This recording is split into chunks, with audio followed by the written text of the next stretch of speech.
Meus queridos e amados irmãos, queremos cumprimentar a todos com a gloriosa paz do Senhor Jesus Cristo.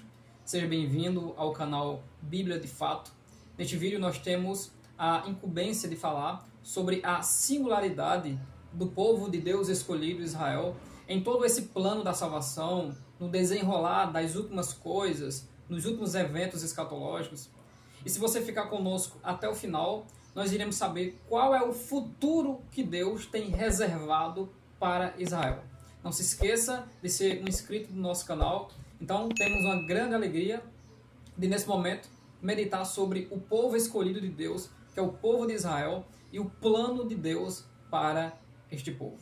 As alianças que Deus preparou e fez com o homem, desde a aliança adâmica em diante, foram quebrados. Esses acordos não foram agora com comprometimento humano, cumpridos pela parte humana. Isso não invalidou o amor de Deus e a graça de Deus, que continuou insistindo com os homens, mas, é claro, permitindo que o juízo de Deus sempre caísse depois de cada dispensação para aqueles que não obedeciam à voz de Deus. Aconteceu que o próprio Deus, por conta de um pecado de um dos filhos de Noé, disse que Cã e Canaã seriam servos de Sem e de Jafé. E significa que a terra que passou a ser a terra de Israel, a terra de Canaã, atualmente chamada de Palestina, essa deveria ser conquistada e estar submissa aos seus irmãos que não falharam, como os semitas e os descendentes de Jafé. E foi isso que aconteceu. O plano de Deus para o povo escolhido estava embrionário e surgindo. Deus, no capítulo 12 do livro do Gênesis, fala com um homem chamado Abrão, lá na terra da Caldeia, em Ur, e Deus diz a ele para que ele saísse da sua terra, do meio dos seus parentes, e que ele fosse para uma terra que Deus iria lhe direcionar que terra era esta. Quando Abraão entra ao norte de Israel, peregrina por toda a terra, e Deus diz que esta terra que Abraão pisa daria aos seus descendentes. Abraão se instala no sul da região de Israel, mais precisamente em Berseba, e nesse deserto faz acordos, vive confederados com outras tribos e com outros grupos. Deus lhe promete, depois de tantos processos, um filho aos altos e baixos de Abraão, mas ele vai de glória em glória, crescendo e aprendendo com Deus. Isaac nasce, de Isaac Deus abençoa e a sua esposa Rebeca tem 2 filhos.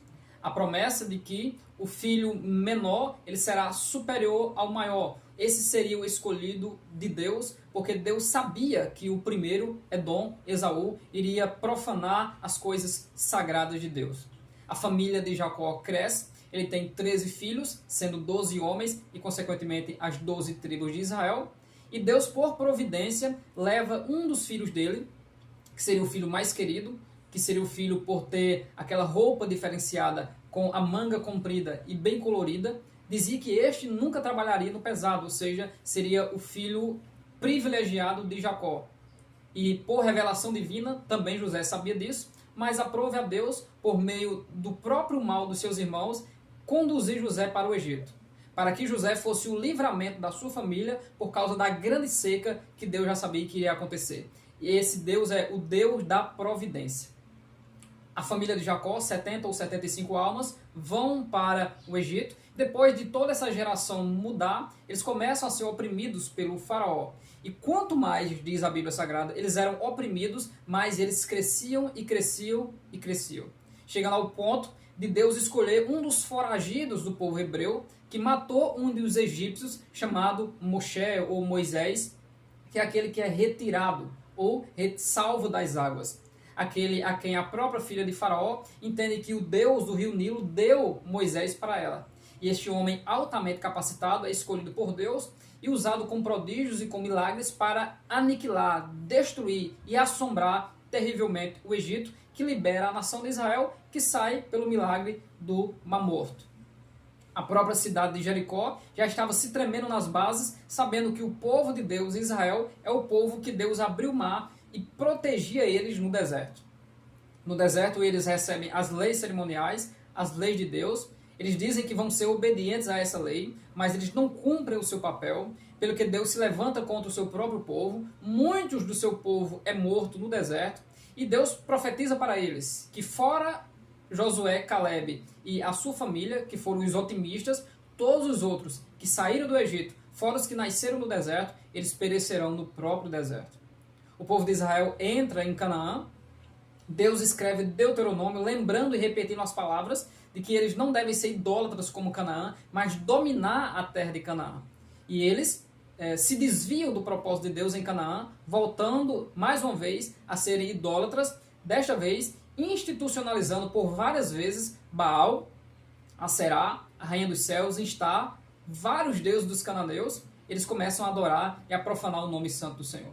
Deus, dentro do seu plano, do seu projeto, diz que não mais eles profanarão e que espalhariam eles por todas as nações para que eles se tornem pó e ossos sequíssimos. Mas por amor ao próprio nome do Senhor, Ezequiel capítulo 36, Deus traria o povo de volta para a terra de Canaã. Eles não seriam mais duas tribos, como atualmente é a Coreia do Sul e a Coreia do Norte, mas eles juntariam a vara de José e a de Efraim, Ezequiel capítulo 37. E Deus retornaria ou renovaria este povo a ser novamente uma nação. Em resumo, eu acabo de falar o plano de Deus para o seu povo. Um povo escolhido desde o passado, um povo que não era nada, mas que por amar a este povo, Deus o levantou para que este povo fosse testemunha do poder de Deus e do reino de Deus para todas as nações.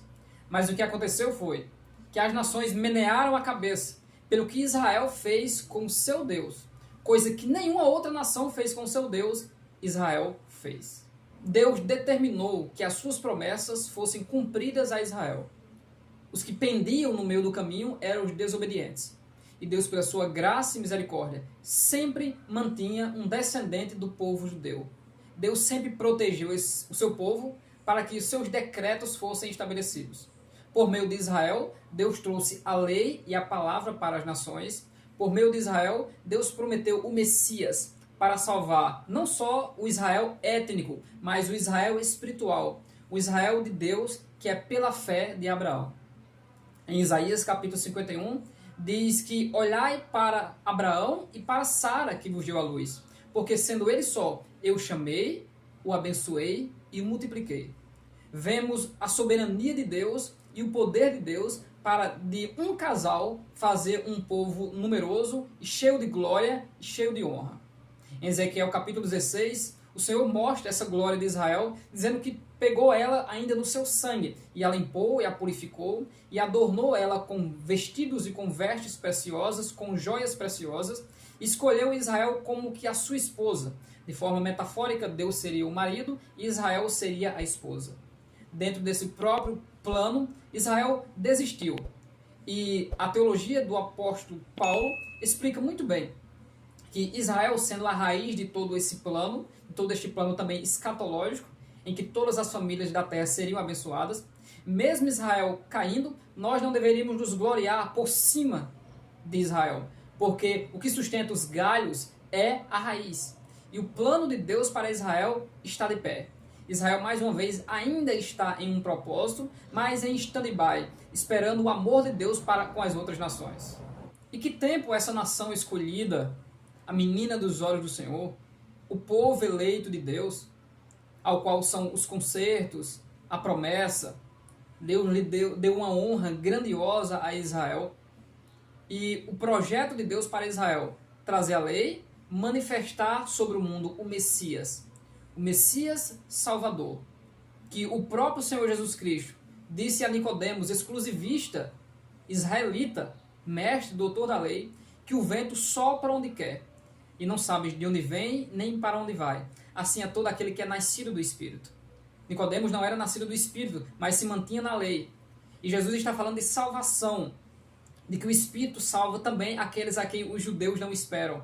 Como o próprio Pedro, ele resistiu muito para não compreender este plano de Deus para os gentios, mas é o plano de Deus. O resumo de todo o projeto de Deus para Israel, você pode encontrar em Romanos, dos capítulos 9 ao 11. Vemos Paulo de forma majestosa e maravilhosa, falando do amor de Deus e dos propósitos de Deus para esta gloriosa nação. Nós iremos entrar agora e falar um pouco desses planos de Deus que são revelados em Romanos. Mas antes, nós temos aqui dois livros. Esse primeiro livro é Deus, Israel e Jerusalém. E a pergunta é, Israel ainda permanece nos planos de Deus? Esse outro livro também traz um resumo esplêndido sobre isso. E esse outro é mais técnico, que também fala da história de Israel, mas também daquilo que nós devemos pensar sobre Israel na atualidade. Então, se você está gostando, contribui conosco, deixando o seu like e conferindo se você é um dos inscritos. Se você assinar o sino, isso quer dizer que todos os nossos materiais chegarão até você, a fim de nós estudarmos mais a palavra do nosso Deus.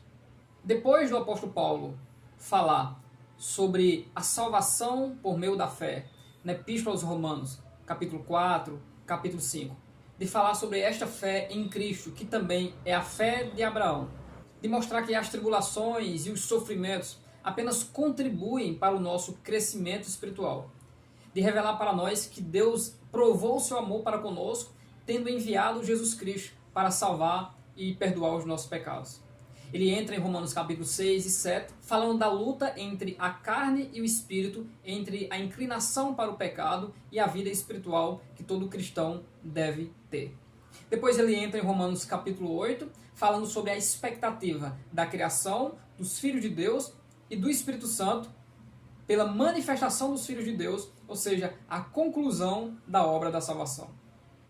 Dentro do estilo do apóstolo Paulo, sempre ele finaliza uma sessão de grande ensinamento com um louvor a Deus. Não é diferente no capítulo 8, onde o cântico de vitória, de Romanos 8, 31 a 39, é manifestado a certeza da fé e da segurança que há em Cristo Jesus, porque é conservado essa manutenção espiritual por causa do amor de Deus que foi derramado dentro do nosso coração. Quando o apóstolo Paulo entra em Romanos 9, onde iremos falar sobre o plano de Deus para Israel, a queda de Israel e o glorioso futuro para Israel, o apóstolo Paulo ele ama tanto a sua nação, sendo ele israelita, que ele sente contínua tristeza e dor, diz o apóstolo, por causa da situação de Israel. Que situação é essa? De negar a presença de Jesus Cristo, de negar a Jesus como Messias. E isso, o apóstolo Paulo diz que ele poderia até ser separado de Cristo, se as questões fossem de conseguir salvar Israel. Porque, ou seja, ele está dizendo, eu poderia até me entregar pela minha nação, pelo desejo que eu tenho de que eles estejam com Cristo. E ele mostra que Israel foi glorificado pelo Senhor enquanto nação obediente e diz que a adoção é de Israel, os filhos, o concerto, a lei, o culto, as promessas, os quais são os pais, dos quais é Cristo, segundo a carne, o qual é sobre todos bendito eternamente. Amém. Ele lamenta por Israel não entender esse plano. E Cristo já sabia muito bem disso. Olhando para Jerusalém, ele diz, Jerusalém, se tu soubesses, né? Como o Senhor queria cuidar como a galinha cuida dos seus pintainhos. Jesus querendo cuidar de Israel, querendo trazer redenção para Israel, mas Israel era como uma figueira seca que não brotava frutos de quem realmente tem compromisso com o reino de Deus. Este estudo glorioso sobre a singularidade da nação de Israel, ele será ministrado também em uma das lições da Escola Bíblica Dominical sobre Jesus Cristo voltará, que é a lição dos jovens que de forma sistemática estão estudando sobre escatologia.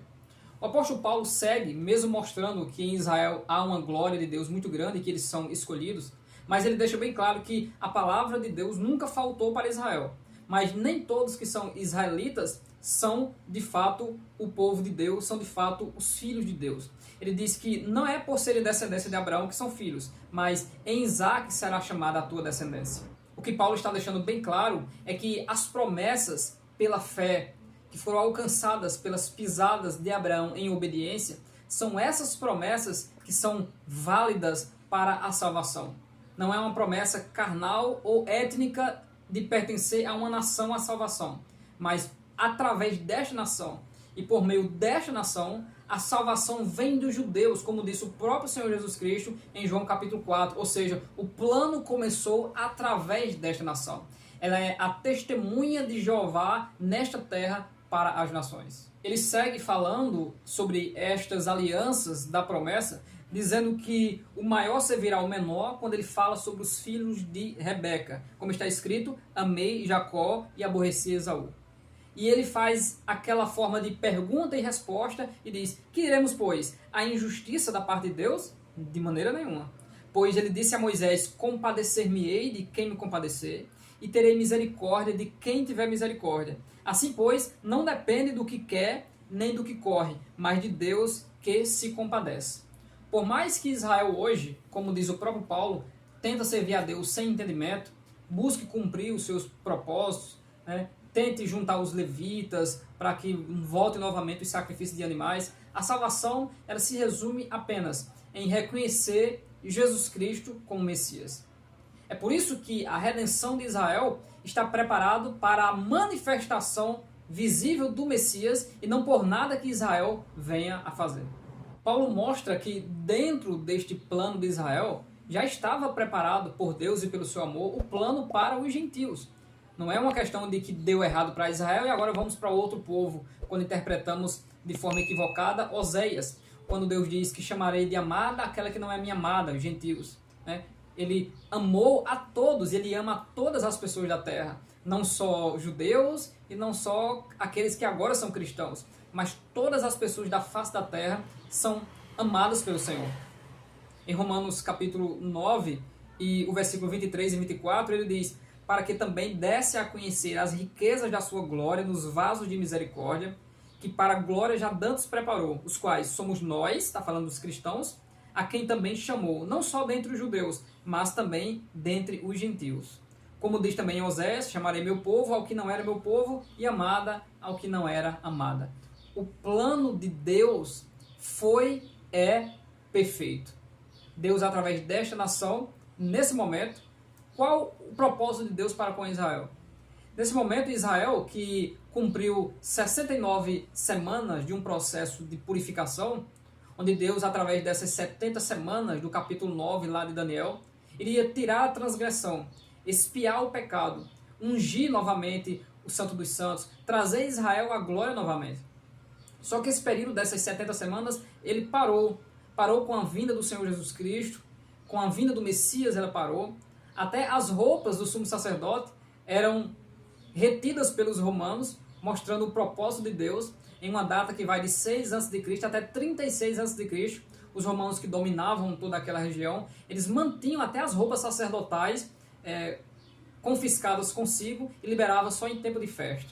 E é extra bíblico esta informação, mas mostrando de forma profética que enquanto o sumo sacerdote da ordem superior está sobre a terra, ninguém é o sumo sacerdote. Em 70 depois de Cristo, acabou de forma definitiva o sacrifício dos animais, porque o substituto perfeito veio, que é Jesus Cristo, por um único e poderoso sacrifício. Agora, aqueles que creram no sacrifício de Cristo na cruz, estão pregando ele como o Salvador, o Messias, o Cordeiro de Deus que tira o pecado do mundo, e essa 69ª semana parou. Então, Deus está devendo o último momento de tratamento para com Israel, a fim de purificá-los e trazê-los de volta à sua luz. É o levanta-te e resplandece, porque já vem a tua luz. A coisa nova de Israel se cumpriu lá no passado com Ciro e vai se cumprir com o Salvador, o Messias, o Senhor Jesus Cristo, que Israel não honrou em um primeiro momento, mas aqueles mesmos que o transpassaram verão que o Jesus crucificado é o Messias, o Salvador de Israel. Paulo prossegue o seu ensino, dizendo em Romanos capítulo 11, a partir do verso 1, que Deus não rejeitou o seu povo, e a partir do versículo 11 diz que eles não caíram para que tropeçasse, de maneira alguma. A sua queda veio a salvação aos gentios, para os incitar à emulação. Quando Deus vai em busca de outras nações, está incitando Israel à emulação. O que é emulação? É um sentimento que traz o desejo de querer ser ou alcançar ou fazer aquilo que o outro faz. Não é inveja. Inveja é um sentimento de inferioridade por não ser, conseguir ou alcançar o que o outro alcança. A emulação é diferente. Você é incitado ao ciúme e vai e consegue ser e fazer aquilo que o outro faz. E Deus se utiliza dos gentios para isso. Plano perfeito de Deus, Israel nesse momento está sem entendimento. Deus vai permitir que o falso Messias venha, porque eles desprezaram o verdadeiro, e o anticristo, aquele que é contra ou quer se colocar no lugar de Cristo, vai enganar a Israel. E até conseguir edificar um templo para Israel voltar para Jeová, mas não tem como voltar para Jeová sem Jesus Cristo. Porque ninguém vai ao Pai senão por mim. O apóstolo Paulo continua no versículo 25, no capítulo 11, dizendo que o endurecimento veio em parte sobre Israel, até que a plenitude dos gentios haja entrado. Um plano perfeito. Quando todos aqueles que Deus sabe muito bem que receberão a salvação entrar dentro deste plano, Israel é aquele por quem Deus concluirá nesta terra o plano da salvação. Israel tanto abriu esse plano, como irá fechar este plano. Esta nação é uma nação muito importante, em que nós devemos interceder por esta nação, interceder por Jerusalém. E se você não assistiu o nosso vídeo anterior, onde nós trazemos 10 motivos porque nós devemos orar por Jerusalém, vai lá e assiste este vídeo. Como também temos outro vídeo chamado de A Geografia da Terra de Israel. Vai lá, porque através disso você conhece também um pouco mais sobre o plano de Deus para este povo. Ele prossegue dizendo que assim todo Israel será salvo, porque está escrito que de Sião virá o libertador e desviará Jacó de todas as impiedades. Então, qual é a situação espiritual de Israel hoje? Eles estão caídos, estão em pecados, eles são ossos sequíssimos, que Ezequiel vai profetizar, ou seja, a salvação deles vai acontecer. E o espírito de súplicas, Zacarias capítulo 13 e capítulo 14, mostra muito sobre essa conclusão da aparição de Cristo. O Senhor derramará um espírito de quebrantamento, de súplicas sobre Israel. E eles reconhecerão quando verem Jesus Cristo e entenderão de fato o plano. Virá uma iluminação, semelhante aos dois que iam de caminhos de Emaús, uma iluminação do plano da salvação. E todos nós, como cristãos, devemos conhecer pelo menos o fundamento de todo o plano da salvação, não só para Israel, mas para todo o mundo. E este será o meu conserto com eles quando eu tirar os seus pecados. Olha só, quando o Senhor tirar os pecados de Israel, concluir e purificar Israel, será estabelecido essa aliança gloriosa do Senhor com Israel de uma vez por todas. Assim, quanto ao Evangelho, eles são inimigos, ou seja, estão em pecados, por causa de vós, cristãos. Mas quanto à eleição, amados por causa dos pais. Olha só, Deus ama Israel, está trazendo eles para a redenção, mas por causa das outras nações e dos cristãos que agora honram de fato Deus por causa de Jesus Cristo, e eles negam Jesus, eles são inimigos do plano da salvação e inimigos de Deus. Porque os dons e a vocação de Deus são sem arrependimento. Porque assim como vós, antigamente, fostes desobedientes a Deus, gentios que não conheciam a Deus, mas agora alcançastes misericórdia por causa da desobediência de Israel, assim também estes, que é Israel agora, foram desobedientes, para também alcançarem misericórdia, pela misericórdia a vós demonstrada. Olha como isso é lindo e é maravilhoso. O apóstolo Paulo explicando todo esse plano, né, e a relação que há entre a queda, entre a glória de um e a conclusão também com a glória de Israel. Porque Deus encerrou todos debaixo da desobediência para com todos usar de misericórdia. O apóstolo Paulo, depois de todo esse panorama de Romanos capítulo 9, 10 e 11, mais uma vez ele vai concluir o ensinamento sobre este plano glorioso da salvação com mais um hino, que é o hino de adoração ao Deus Todo-Poderoso. Antes de nós lermos o hino de adoração, que está em Romanos 11, do 33 ao 36, nós queremos convidar você a responder a seguinte pergunta: por que Deus permitirá que um falso Messias venha enganar o seu povo escolhido? Por que Deus irá permitir isso nesse período chamado de grande tribulação? Responda aí embaixo essa pergunta que lhe faço e participa conosco em nome de Jesus. O hino de adoração a Deus diz: ó profundidade das riquezas, tanto da sabedoria como da ciência de Deus. Quão insondáveis são os seus juízos e quão inescrutáveis são os seus caminhos. Porque quem compreendeu o intento do Senhor? Ou quem foi seu conselheiro? Ou quem lhe deu primeiro a ele para que lhe seja recompensado? Porque dele, e por ele, e para ele são todas as coisas. Glória, pois, a ele eternamente. Amém. Depois de mostrar a revelação da transição desse plano da primeira aliança para a segunda aliança, ou da velha aliança para a nova aliança, o apóstolo Paulo finaliza aqui dizendo que tudo foi feito por meio dele, para ele. Tudo é ação de Deus para a salvação, porque dele, por ele e para ele são todas as coisas. Há de ser que todo Israel se juntará novamente. E agora o Israel de Deus, completo por judeus e gentios, porque o circunciso e o incircunciso nada é, porque a salvação é em Cristo Jesus. Então nós temos um povo, um Messias, uma salvação e um plano de salvação, que está muito bem relacionado entre a nação escolhida para trazer todas essas bênçãos, que são os israelitas, os judeus e os hebreus, mas também o plano macro de Deus, que é para todas as nações. Se você é judeu, se você é indiano, se você é chinês, se você é essa misturada toda que é um brasileiro e ainda não entregou a vida ao Senhor Jesus Cristo, saiba que a salvação não é por meio de leis cerimoniais de qualquer religião que seja. A salvação está em Cristo Jesus. O próprio Senhor Jesus disse: eu sou o caminho, a verdade e a vida. E meu desejo é que Deus alcance toda a sua família e toda a sua vida com salvação eterna, em nome de Jesus. Que Deus abençoe grandemente a sua vida. Não se esqueça de conferir se você é um dos nossos inscritos, também de compartilhar os nossos vídeos. Aqui no final deixaremos mais outras 2 referências para que os irmãos continuem estudando conosco, continuem buscando mais a Deus e a presença do Senhor. Deus abençoe grandemente a sua vida, em nome de Jesus.